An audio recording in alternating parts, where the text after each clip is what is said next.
Welcome to the Determined Mom Show, the only marketing podcast dedicated to guiding mom CEOs into tranquility, wealth, and multiplying those precious moments.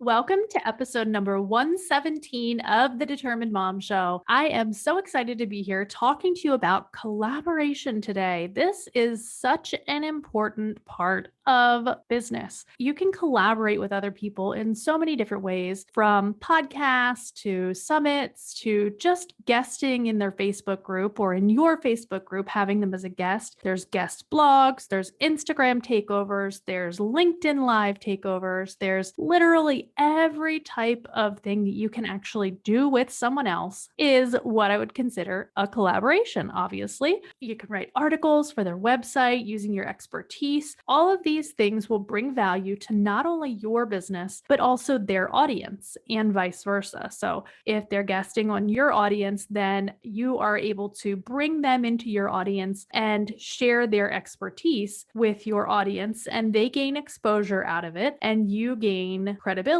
with your audience to, that you're bringing in these experts that have a lot of experience in their industry and that can help them to improve their business, their life, their nutrition, their fitness, whatever it is that person is a specialist in. So one thing that I want to share with you is that I recently did a collaboration in a large Facebook group, very engaged Facebook group, by the way, which I was not expecting. And this is kind of a cautionary tale. So I offered a live Google My Business audit to this Facebook group of about 2,000 people. I had zero idea that a couple hundred of them would take me up on the offer, and I was instantly booked until September for Google My Business audits, which also booked out a lot of my time for client work and a lot of my time. So I was instantly overwhelmed. I was excited, but I was also overwhelmed. And I realized after I started doing some of these audits, like if I keep my schedule completely booked, I'm not going to have time for podcasting. I'm not going to have time to be a guest for any appearances. I'm not going to have time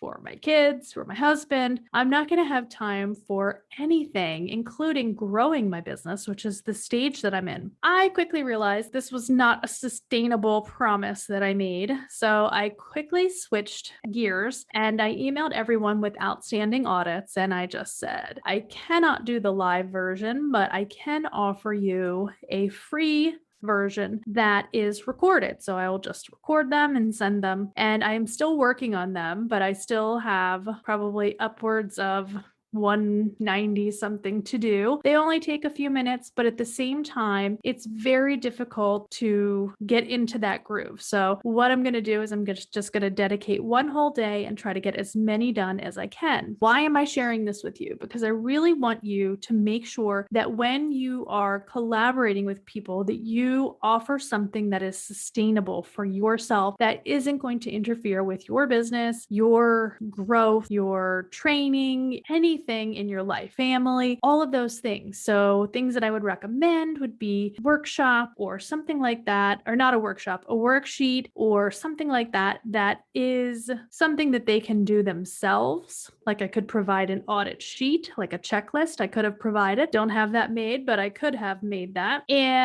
Or I could have just offered the virtual audit from the beginning. So those are things that I want you to consider when you're going into collaborations. But this collaboration was still powerful. They're still going to get what they were promised. And it's just going to be a really great collaboration between the Facebook owner and I. I really just wanted to share that with you. So then that way you can see that there are sometimes collaborations that can go a little awry, but there's always a way to come back from them. And the benefit far outweighs any type of negative actions or reactions that may come from a misstep like that. I hope that helps you and that you're going to go out there and find other women, other business owners, doesn't have to be women, but most of the listeners are women, other business owners to collaborate with and really make those mutually beneficial relationship and partnership and work together and make things happen. Have a great week. This episode of the Determined Mom Show is brought to you by Google Growth Generator,